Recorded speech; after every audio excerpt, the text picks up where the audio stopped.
equal branches of government should have that opportunity, and the American people deserve better from both of you.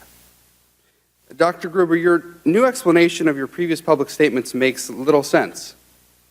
The law requires the federal government to create Obamacare exchanges in states that refuse to create the exchanges for themselves. Therefore, every state must have an Obamacare exchange, either set up by the state or the federal government. If that's the case, that every state must have an Obamacare exchange, what did you mean when you repeatedly said that the citizens of some states may not qualify for Obamacare tax credits? Isn't it the case, as you said previously, that people who live in states without a state-run exchange cannot receive Obamacare tax credits?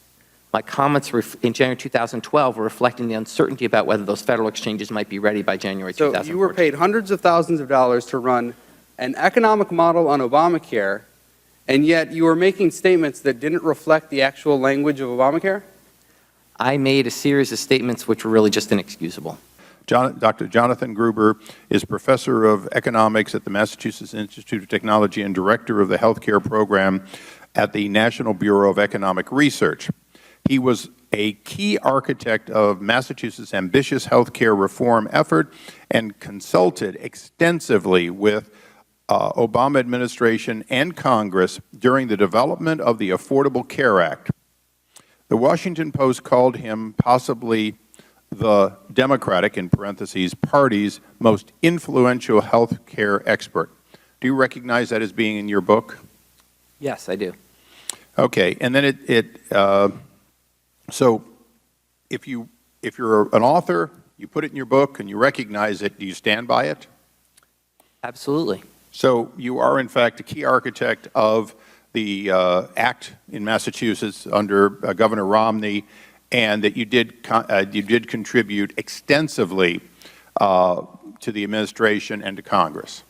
I contributed an enormous amount of modeling and economic support to administration and Congress, yes. It says you consulted extensively with the Obama administration and Congress during the development of the Affordable Care Act. And you quoted the Washington Post, and you stand by all of that. I cannot stand by the Washington Post's opinion of my role in the Democratic Party, but I can certainly stand by the fact that I provided an enormous number of hours of— Well, you put it in your book, right? I was quoting, it was a flattering quote to me, and I put it in my book, but it's their definition, not mine. So you want to stand by something you put in a book, including the consulted extensively with the Obama administration and Congress, but now you want to distance yourself from the Washington Post? I'm just saying it wasn't my words. I put them in quotes because they're Washington Post words. Oh, okay. So we'll let the Washington Post credibility speak for itself. Professor Gruber, what did you mean when you said they proposed it and that passed because the American people are too stupid to understand the difference? When I said that, I was at an academic conference being glib and, quite frankly, trying to make myself seem smart by insulting others. Are you offering the venue as a defense for saying it or for meaning it? I'm offering it as a defense for using inappropriate and hurtful and inexcusable language to express. Well, what did you mean by too stupid to understand the difference? Congressman, I didn't mean anything by it. Well, you said it. You had to admit it. I was once again being glib and trying to make myself seem smarter by reflecting. Well, what did you mean when you said it was a very basic exploitation of the lack of economic understanding of the American voter? What did you mean by that? Once again, it's another example of my inexcusable arrogance in trying to insult others to make myself seem smarter. Well, what did you mean when you said the American people don't care about the uninsured? Once again, that was an overstatement of trying to conjecture on political topics in which I'm not an expert. Well, you know what, Professor Gruber, I have listened to you all morning talk about your lack of political acumen and that you're not a politician, so therefore you don't know not to call people stupid. Most of the people watching this morning aren't politicians, and they don't call people stupid. And I can't help but note, Professor Gruber, and another one of your quotes, which I'll read to you, that was politically infeasible. You remember saying that? Yes. So you do like to factor in the politics from time to time, don't you? And also happen to note, Professor Gruber, that usually you insult the American voter not the American public. So you do factor in politics, don't you? I have tried a number of occasions, pretended that I know more about politics. Do you think not being a politician is a defense? And is that your defense this morning? I mean, I know initially you said that you offered these comments at a conference. I think you meant conferences, plural, but you said conference when you went on a very obscure television show and initially apologized for what you said were inappropriate comments. And now today your defense is that you're not a politician. Is that the best you can come up with? The best I come up with is to really just apologize for an inexcusable. Well, but I want to know, I mean, the pervasiveness of your quotes is so much that it has to be more than that. It has to be more than just an episodic mistake that you made. Well, here, let me keep going. See if this helps you any. What did you mean when you said you wish that you had been able to be transparent, but you'd rather have the law than not? Once again, it was my trying to conjecture about a political process in which I'm not an expert. Well, what did you mean when you said it was written in a tortured way to make sure the CBO didn't score the mandate as a tax? Once again, it was using inappropriate language to try to sound impressive about something to my colleagues. You see a trend developing here, Professor Gruber? I don't understand the question. It's a lot of stupid quotes you've made. That's the trend. A lot of You see 'em? inexcusable quotes. Yeah. Right. And again, your defense is that you're not a politician. The lack of transparency is a huge political advantage. Well, what does a non-politician do in talking about political advantages? A non-politician is talking about political advantages to try to make himself seem smarter by conjecturing about something he doesn't really know. So you're a professor at MIT and you're worried about not looking smart enough? Yes. Well, you succeeded, if that was your goal. Now, I want to ask you, are you sorry? When did you realize that these comments were inappropriate? Because it took you about a year to apologize, so I'm trying to figure out if you realized sooner that they were inappropriate, or was it just the morning before you went on MSNBC that you realized that it was inappropriate? When did you realize that these comments are indefensible and inappropriate? I honestly didn't remember making them. You didn't remember calling your fellow citizens stupid, and you didn't remember saying that you're the only person who cares about the uninsured, that the rest of your fellow citizens don't give a damn about the uninsured? You don't remember saying that? I don't, because they were really glib and thoughtless comments that I made. Well, Professor Gruber, let me just tell you what it looks like from this vantage point, is that you thought that they were really pithy and really funny until the video showed up. And then even then, it took you a little while to apologize.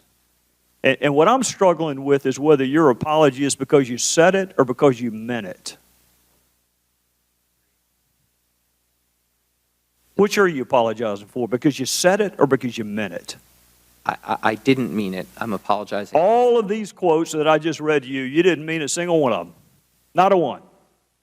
What I said, Congressman, is that I was using glib, thoughtless, and really inexcusable language. You used them a lot. You used them a lot, Professor Gruber, which tends to undercut the notion that you were sorry for an episodic misstatement. I just read to you about 10. You see why people might possibly think the apology is a little disingenuous? Maybe. Now, so if you understand that, then you understand why my constituents are so offended by your proposition that it's okay to deceive or obfuscate for somebody's benefit. Compounding the insult that you delivered to them is the fact that they pay your salary. So do you understand fully why it was so insulting? You patronized them. You were condescending. I was. And, I agree. and my colleagues on the Democrat side of the aisle are upset with you simply because you committed candor. You said what you thought. You said what they were all thinking when they wrote Obamacare, that they knew what was best for my constituents. I submit to you, my constituents are not your children, and they have the right of self-determination. So this gets me to another instance where you committed candor. In 1997, you co-authored a paper entitled Abortion Legalization and Child Living Circumstances, Who is the Marginal Child?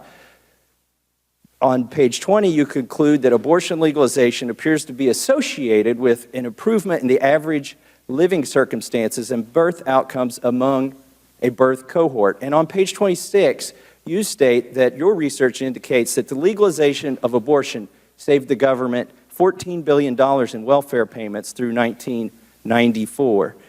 Is providing more access to abortion, is that a worthy social outcome to achieve cost savings for the government? That is not what my paper was about. It wasn't a philosophical Okay. paper. It was about empirical facts. Tell me what you meant by this sentence. By 1993, all cohorts under the age 18 were born under legalized abortion, and we estimate steady state savings of $1.6 billion per year from positive selection. What did you mean by positive selection? Because in this paper, you're talking about providing more access to abortions to a socioeconomic strata of our constituents. What the paper did was look at... What did you mean by positive selection in abortion? In that paper, we were studying the characteristics of children who were born before and after abortion was legalized. By comparing those characteristics, you can infer the characteristics of the kids So who were not born. what you inferred, I find chilling. What you inferred is that if we reduce the number of people or children born, life will be better for the rest of us still living. Specifically, you seem to suggest that if we eliminate or reduce the number of poor people that are born, this will make life better for all Americans. And this gets me to my final point, which is the Independent Payment Advisory Board. My constituents fear that this is in fact a method by which Obamacare will ration health care for the elderly and therefore implement cost savings for Medicare. So my question to you is, does your philosophy on abortion, that it can save money and improve outcomes, have any implications in the realm of end-of-life care? You argue that abortions of poor children raise the average living circumstances in your paper for the rest of us and save the government money. So, Dr. Gruber, if there are fewer elderly people, particularly poor elderly people, wouldn't that save a ton of money too? As an economist, wouldn't you think that would save money too? And do you understand the dangerous implications of going down this path? I have no philosophy of abortion. I have no philosophy of end-of-life care. My job as an economist is to deliver the empirical facts so that you all can make the necessary And what would your decisions. facts be on the elderly? I don't understand the question. The end-of-life care. Do you advocate that the federal government should ration that? No, I do As an not. economist, would it save money? I do not advocate the federal government should ration end-of-life care. I'm in possession of an email stream from your second in command and Mr. Todd Parks that goes back and forth. This email stream was less than 48 hours before rollout. It was on September the 29th. And in that, it says, just so we're clear, Ms. Tavener decided in January that we were going to go no matter what. It goes on even further to says that hence the really cruel, uncaring march that has occurred since January when she threatened me with demotion or forced retirement if I didn't take it on. Are you familiar with this email? I was not copied on that email. I have since seen that email. All right, and so your number two person, because in the email stream, if you've read all the stream, it was indicating that you weren't ready, and yet it didn't really matter. I don't happen to agree with that. So it does matter. So in that same email stream, we were putting together hardware. We were installing hardware less than 48 hours before a rollout so that we wouldn't have a crash on the rollout day. Did you not see that as troubling? That we were installing, with less than 48 hours to go, we were installing hardware that wouldn't be tested. We were installing hardware to increase capacity. Oh, right, I got the numbers, and so, but you don't see that that's troubling when you're rolling something out that you wouldn't be ready when you're going to put in a piece of hardware just less than 48 hours? We had tested